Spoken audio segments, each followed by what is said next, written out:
ये कहानी है लक्ष्मी की, जो सेठ बलदेव सहानी के घर की लक्ष्मी थी। लक्ष्मी के 3 भाई थे, जो गांव के साहूकार थे। तीनों के तीनों हट्टे कट्टे और तंदुरुस्त थे, और लक्ष्मी अपने तीनों भाइयों की जान थी। जब लक्ष्मी 18 वर्ष की हुई तो सेठ जी ने लक्ष्मी के विवाह के लिए घर में पंडित जी को बुलाया। यजमान, बेटिया की कुंडली जिस युवक से मिल रही है वो एक बहुत ही साधारण परिवार का है। अरे उससे क्या फर्क पड़ता है, हम तो अपनी बेटी को अपने घर ही रखने वाले हैं, हमें तो घर जमाई चाहिए।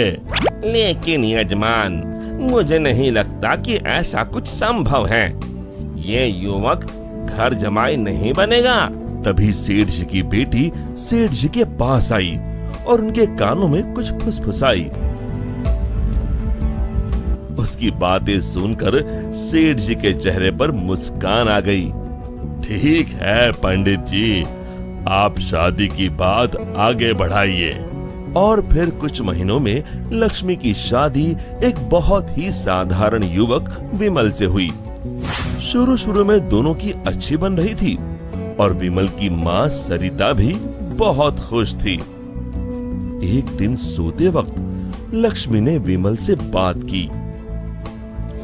ना इस घर में ढंग का सोफा है, ना गद्देदार पलंग और ना ही टीवी। ए जी, आप मेरे साथ मेरे पापा के घर चलिए ना, वहाँ सब कुछ है। नहीं लक्ष्मी, अब यही तुम्हारा घर है, तुम्हें इसी घर में रहने की आदत डालनी होगी। उस दिन के बाद लक्ष्मी हर छोटी छोटी बातों पे विमल से झगड़ा किया करती। उनके बीच बात इतनी बिगड़ गई कि अब लक्ष्मी कभी बेलन तो कभी बर्तन फेंक फेंक कर विमल को मारती। विमल बेटा, ये क्या है, तुम दोनों ऐसे लड़ क्यों रहे हो? माँ, ये रट लगाए बैठी है कि मैं भी इसके साथ इसके बाप के घर में जाकर रहूं, घर जमाई बनकर। भला मैं ये कैसे कर सकता हूँ, और इसीलिए हमारी रोज अनबन होती है। एक काम कर, तू उसे अच्छे से समझा कि अब यही उसका घर है। अगले दिन फिर से लक्ष्मी विमल को अपने घर चलने के लिए जोर डालने लगी। आप मेरे साथ मेरे घर चलिए, आपको यहाँ गरीबों की तरह जीने की कोई जरूरत नहीं है, मेरे पापा के पास सब कुछ है। मैंने तुम्हें कितनी बार बोला है, मैं घर जमाई नहीं बनना चाहता हूँ। अगर आप खुद से मेरे साथ नहीं चलोगे तो मैं मेरे भाइयों से बोलकर आपको जबरदस्ती यहाँ से उठवा लूंगी। बहू की ये बात सुनकर सरिता को अपने बेटे की चिंता सताने लगी। इसके तीनों भाई तो इतने शक्तिशाली है, मेरे बेटे का क्या हाल होगा। ये मैंने क्या कर दिया, इससे अच्छा तो किसी गरीब की बेटी ब्याह लाती, कम से कम कोई आफत तो नहीं आती। अब सिर्फ बाबा जी ही मेरी मदद कर सकते हैं। सरिता बहुत दूर एक बाबा जी के पास गई और उन्हें अपनी पूरी दुख भरी दास्तान बताई। अब आप ही बताइए बाबा जी, मैं अपने बेटे को बचाने के लिए क्या कर सकती हूँ? ये ताकतवर इंसान ऐसे ही होते हैं, हमेशा निर्बलों को दबाना चाहते हैं। अब सिर्फ गुफा में रहने वाली डायन ही तुम्हारी मदद कर सकती है, सिर्फ वही तुम्हें ताकतवर बना सकती है, जिससे तुम अपने बेटे को बचा सकती हो। बाबा जी, मुझे ये डायन कहाँ मिलेगी? वो उत्तरी दिशा में मिलेगी, लेकिन उससे मिलने से तुम्हारे प्राण भी संकट में आ सकते हैं। अपने बेटी की जान बचाने के लिए मैं कुछ भी कर सकती हूँ। सरिता उत्तरी दिशा में निकल पड़ी और गुफा तक पहुँचते पहुँचते उसे रात हो गई। कोई है यहाँ? क्या आज एक इंसान यहाँ खुद चलकर आया है? वो भी मेरा खाना बनने। मैं आपसे मिलने आई हूँ। मिलने? मुझसे? हाँ। वो भी खुद चल के? बताओ बताओ क्या बात है? सरिता ने डायन को अपनी कहानी सुनाई।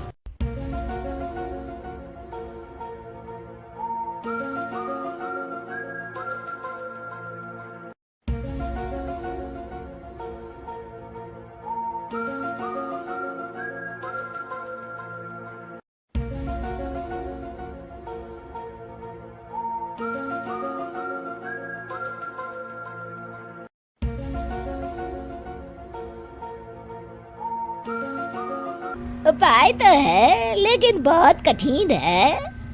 मैं अपने बेटे को बचाने के लिए कुछ भी कर लूंगी। तुम्हें मेरा श्राप अपने ऊपर लेना होगा, जिससे मेरी सारी शक्तियाँ तुम में आ जाएंगी। तब मैं आजाद हो जाऊंगी और तुम डायन बनके यहीं गुफा में रहोगी और ना ही सूरज की रोशनी में निकल सकोगी बाहर, क्योंकि डायन की शक्तियाँ सिर्फ रात को ही काम करती हैं। क्या तुम्हें ये मंजूर है? विमल को बचाने के लिए अगर मुझे डायन भी बनना पड़े तो मंजूर है। डायन ने कुछ जादू किया और डायन की सारी शक्तियां सरिता में चली गईं और अब डायन आजाद होकर एक औरत बन गई और सरिता डायन बन गई। यहां पूरा दिन हो गया था। विमल ने गांव में जाकर मां को ढूंढा, लेकिन मां कहीं नहीं मिली। रात को वो घर पहुंचा तभी लक्ष्मी उस पर बरस गई। ये सब सरिता अपनी शक्तियों से देख रही थी और उसी समय सरिता डायन के रूप में वहां पहुंची। सरिता को डायन के रूप में देखकर उसके पैरों से मानो जमीन खिसक गई। सरिता जोर जोर से हंसने लगी।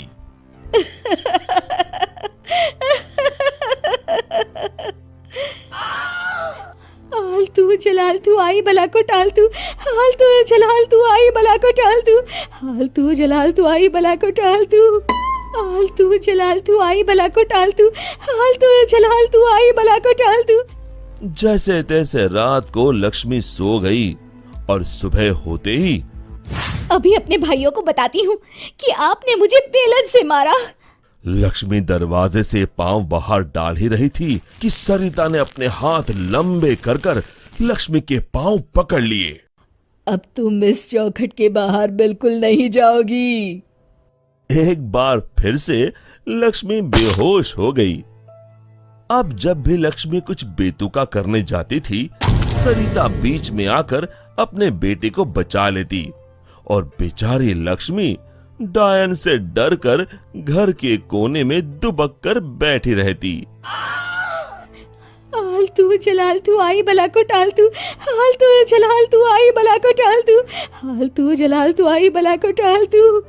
विमल दिन रात अपनी माँ को याद करके रोता। तू कहाँ है माँ? कहाँ चली गई मुझे छोड़ के?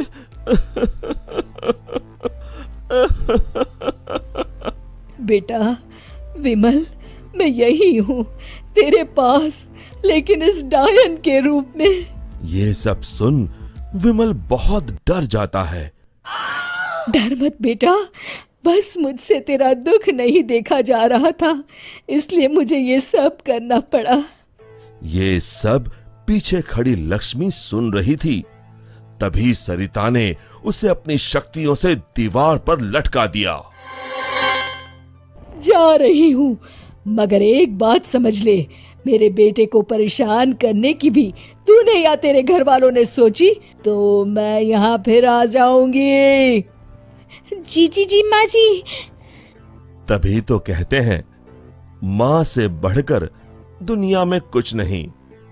माँ एक वरदान है जो अपने बच्चों के लिए कुछ भी कर सकती है। दोस्तों, हमें उम्मीद है कि आपको हमारी ये कहानी पसंद आई होगी। कृपया हमारे चैनल को सब्सक्राइब करें और सभी अपडेट्स के लिए बेल आइकन जरूर दबाएं। और हाँ, वीडियो लाइक और शेयर करना मत भूलिएगा। Bye bye.